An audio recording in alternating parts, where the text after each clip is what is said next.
Back here at the Super Bowl at the Moscone Center, brought to you by Peerless Boilers. It's Peerless who builds America's best boilers. And now joining us is a man that played in the first ever Super Bowl and now does a fantastic job with the Gridiron Greats, and that's Bobby Bell from the Kansas City Chiefs. Bobby, great to see you, and how are you? Well, it's great to see anybody these days. You know, once you get to 75, you know, it's like. How is the memory for you? What do you remember about Super Bowl I? Well, what I remember is it was nothing like this. All I remember was if you had an interview to do, you went out to the swimming pool, you sat out there around the swimming pool, and you did it. Now you look around here, you must have 3,000 or 4,000 people walking around here doing interviews and stuff. Did you ever imagine that it would get this big? No, not at all. Not at all. Because at that time, you know, didn't have that many. And the day of the Saturday before the Super Bowl is the press. And nobody went out there until 3 or 4 days before the game. Now everybody comes out here a week in advance, you know, trying to get set up for the function. We have more people now going to the stuff before the Super Bowl, not the Super Bowl game. I think they already priced the tickets out. The first Super Bowl was $12. And it didn't even sell out. That's the only no. Super Bowl not to sell out. I couldn't figure out who's going to buy it. Who's going to pay for $12 for it? You know, at Kansas City, you get a ticket for $3 to get in the game. You know, and if it's $12, they thought and the fourth Super Bowl was $15. How much pressure did you guys feel to win that first Super Bowl? I know you didn't because you were at the AFL. Well, I don't think we had the pressure there. You know, the more pressure was on the National Football League because they've been existed for a long period of time. And by them being there for a long time, the owners, the coaches say, hey, whatever you do, don't go out there and lose to the AFL. They just started off 3 years ago, you know, so you can't afford to lose this game. I think the more pressure was on them, you know. We didn't have nothing to prove. All we had to do is say, hey, we're around, this is the organization, and we're here to play, the game. Give us the opportunity, that's what. And then also you had Super Bowl III and then Super Bowl IV, and you talk about sitting by a swimming pool. We all know Joe Namath went out there and guaranteed to win the Super Bowl. Well, he was out there on Super Bowl III. He's out around the swimming pool with his bathing suit. Hey, man, I guarantee this, we win the game. But what statement did that stem when you were able to win Super Bowl III and then you personally won Super Bowl IV? Well, what it did, it just put an icing on the cake, man, because they said that was lucked out. Joe Namath and them lucked out. And we came back as a wild card, and they said we should not even be there. And what we do, we beat Minnesota. 16 points underdog, 17 points underdog. We came out there with our defense and said, hey, you guys can't score on us. Boom, boom. And that game, like you were saying, it wasn't in doubt. It wasn't like last year's Super Bowl where it came down to one of the final plays. You guys knew you were going to win the game. When that final 5 seconds ticked down, though, and you knew you won the Super Bowl, after getting there and being so close in Super Bowl I, just what emotions did you experience? Well, it was a lot. It was a lot of emotion, you know, that we just let it down, letting the people know that, hey, they should have recognized us in the first Super Bowl, and you know, and the team. We're here to stay, and now after that fourth Super Bowl, hey, they had to. That's when they joined. The NFL said, we got to join up with these guys because they're not going away in the game. It wasn't going away. We're talking to the Pro Football Hall of Famer, and that, of course, is Bobby Bell from the Super Bowl at the Moscone Center. Zach Gelb here with you, WHIP Radio in Philadelphia. You see Mike Haynes, who stopped by earlier. He's wearing the Physical Hall of Fame jacket and the nice color. You're not doing that as a Pro Football Hall of Famer. Well, I wear my jacket all the time. I got my jacket with me. I will wear it 3 to 4 times this week. And today, everything was casual. I come down and do the radio show. You know, I don't know. I look okay? No, you look fine. I'm not one to critique how you look. You played in the NFL. Man. You're a big superstar. I thought maybe I underdressed you. Where was the weirdest place you wore your Hall of Fame jacket to? Where was like one place you walked into and they were saying, well, why is he wearing that jacket here? I have not been in one place that said that because everybody goes, wow, because it's a special jacket. In order to wear that jacket, you got to be a special person to wear that jacket. And everyone talks about, they remember that day when they got the call, and now you can find out from like a whole different places, I guess. Sometimes people on social media, they try to jump the gun and tweet it out. How did you find out about getting into the Hall of Fame? The day of the Super Bowl. Pete Elliott, the president of the Hall of Fame, called me at home. And what kind of emotions He did you called me. experience? Pete Alec called me. He said, "I just want to let you know, Bobby, that you're in the Pro Football Hall of Fame." I said, "Come on, Pete." You know, because none of it was said beforehand back then. You know, all once you're there, boom, it's there. And I said, "Pete, are you kidding me?" He said, "No, you are in the Pro Football Hall of Fame, and that is a fraternity that you cannot be traded or banged down. Nothing.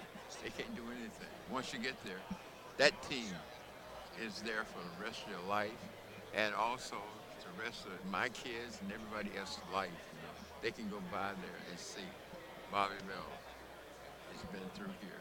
So how do you want those kids? Because I'm only 21. I didn't see you play. I'm a young guy. Well, How do you want people to remember your era of football? oh, I just like for people to remember, say, here's a guy, the integrity of the game was good to me, and that this guy played the game, the way it should have been played, you know, and didn't mess it up. As my dad said, "I'm giving you a watch. I'm giving you my last name. Don't screw it up." Who are some current players in the league right now that you look at and you say, I like the way that that guy plays? Well, I got a lot of it.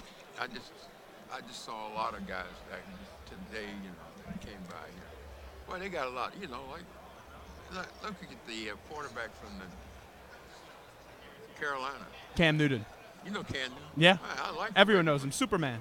No, well, you know, the way he plays, you know, we got a lot. They play as a team. I mean, it's a lot of players. Kelso, the tight end for the Chiefs, you know, they play the game like I like to, you know, I like to be on their team.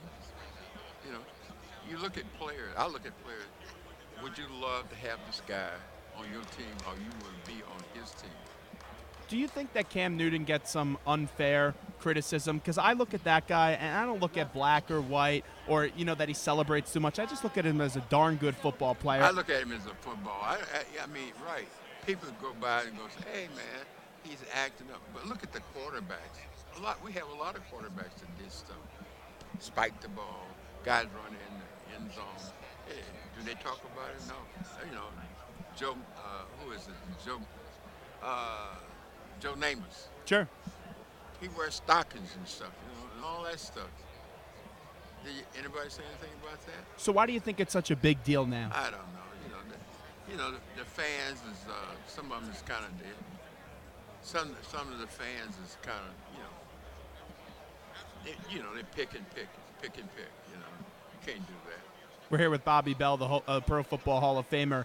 Peyton, probably in one of his last games, if not his last game, would love to ride off in the sunset with the victory. Oh yeah, it would be nice for him to do something like that. You know, to go out as a winner. You know, but, hey. If it's not to be, but I like to see him, go out with a win. But I like to see Cam Newton make it too, So give us a prediction. Who do you got this Sunday? I got both teams.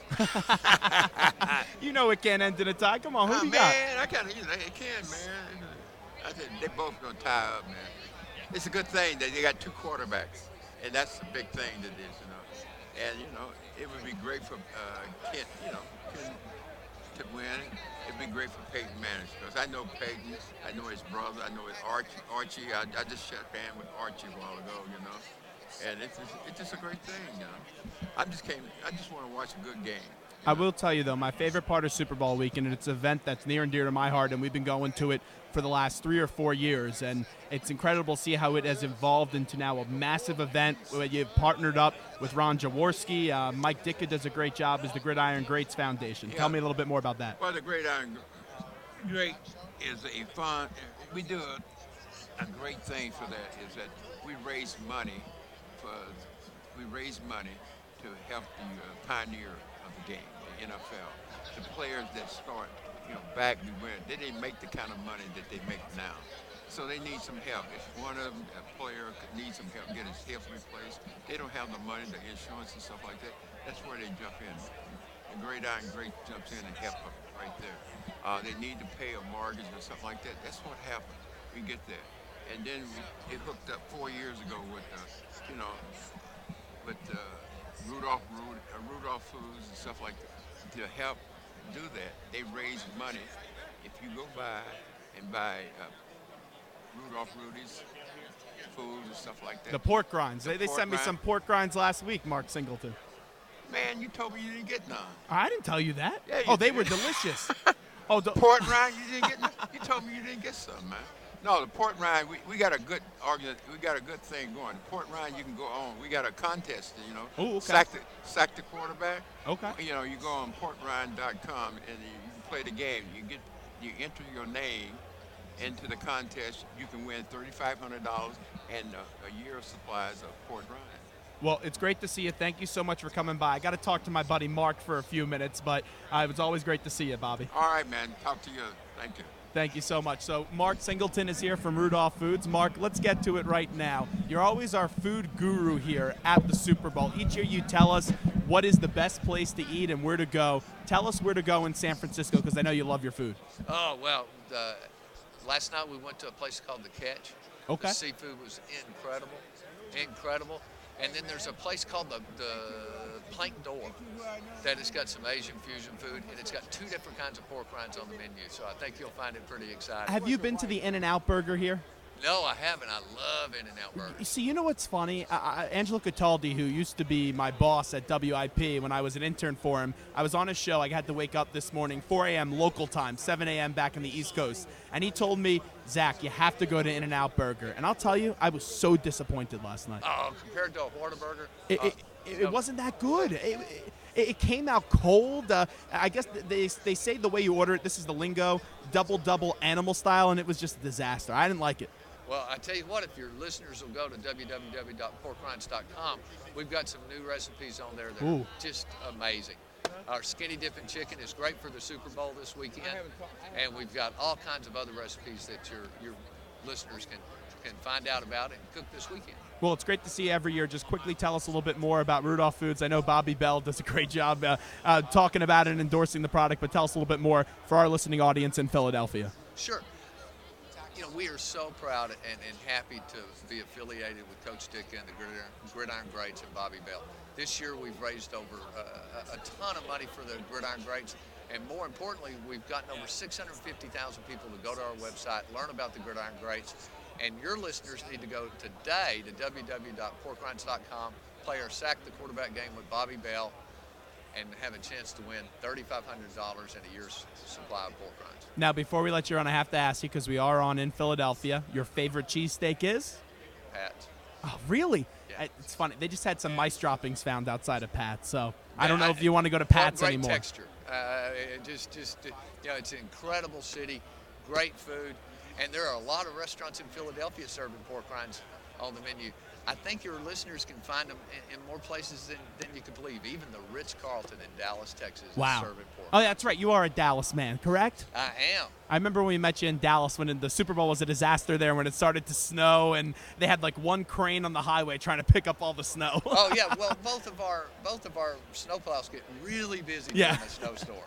So before we let you run though, I have to disagree with you though. Pat's is not my favorite. My favorite cheesesteak place, I have a 1 and a 1A. Mama's to me is the best in Bala Cynwyd, and then a place called Delisandro's is also really Next good. time I'm there, you'll have to take me. For sure, my treat. I'll pay for you this time. Absolutely. All right. And I'll bring the pork rinds. Mark, great to see you. Thank you so much. Buddy. There we are at Radio Row. We'll take a quick break. Great stuff from Rudolph Foods and everyone at the Gridiron Greats, and we'll be right back.